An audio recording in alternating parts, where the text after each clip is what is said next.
এই দেখো ড্রাইভার সকল ভাই, নবদ্বীপ ব্রিজ চালু হয়ে গেছে। আজকে 30 তারিখ, 1 তারিখে চালু হওয়ার কথা ছিল, আজ 30 তারিখে।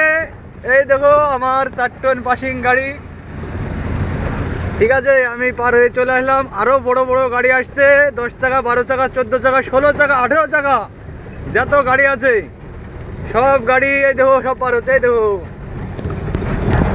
তোমাদেরকে দেখাচ্ছি আমি। এই দেখো এটা হলো 14 চাকা পার হলো। এই দেখো সব ব্যারিকেড দেওয়া আছে বন্ধু, দেখে নাও।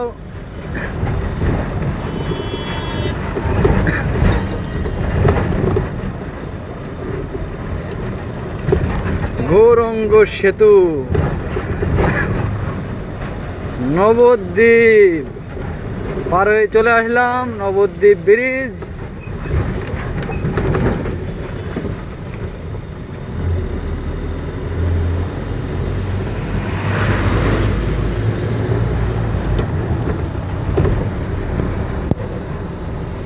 ঠিক আছে বন্ধুরা, টোলে কি বলা যায় দেখি, কি বলে টোলে। এই দেখো সব জিসিবি, ক্রেন মিরেন সব ধরো দেখা হয়েছে।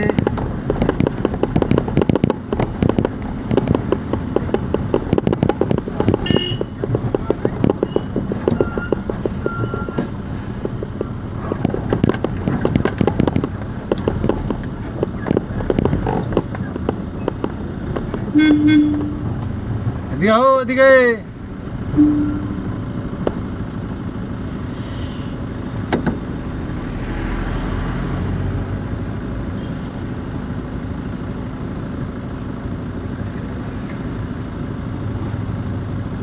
এবার সব ঘাটওয়ালাদের সব চুলকানির টাকা উঠে গেল। খেলারা আমার সাথে কম টাকা লিজে গো, আমার কাছে। হ্যাঁ কাল না, আমার লিজে 450 টাকা করে। তারপরে তোমার ওই ইসে কালনা পার করে যে কি ঘাট বলছে এটা, কালনা পার করে যে আর একটা ঘাট আছে, হ্যাঁ হ্যাঁ ওই ঘাটে ধরো পুলিশের কি ঝামেলা আমার হাতে। হ্যাঁ ওই তো আমার হাতে ঝামেলা, বিরাট ঝামেলা।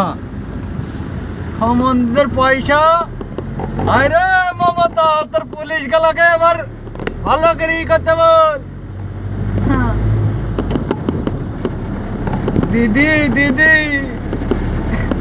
দিদির পুলিশে এখন পয়সা নেবে, হ্যাঁ কাগজ ঠিক থাকলে পুলিশ করে, পুলিশের 14 গোষ্ঠী পয়সা দিতে পারবে না আমার কাছে। আমি হলো রাজু মন্ডল, ঠিক আছে, আমার কাগজ ওকে থাকবে, পুলিশ কেন কত পুলিশ কি হয়ে যাবে, পয়সা নিবে। হ্যাঁ পয়সা দিব ভালো করে, পয়সা পয়সা জানে দেয় জানে। হ্যাঁ নবদ্বীপ চালু হয়ে গেল, এই তো সে স্লিপ। দাদারা আপনাকে আমি একটু স্লিপটা দেখাচ্ছি, থাকবেন। আর আমার রং কথা হয়ে গেছে একটু মিষ্টি, ঠিক আছে, কারণ সরকারকে একটা এরকম বলা দেওয়া উচিত হয়নি। এই লেগে ভাবছা যে এই যে নবদ্বীপের স্লিপ আজকিকার টাটকা স্লিপ, আজ কত তারিখ,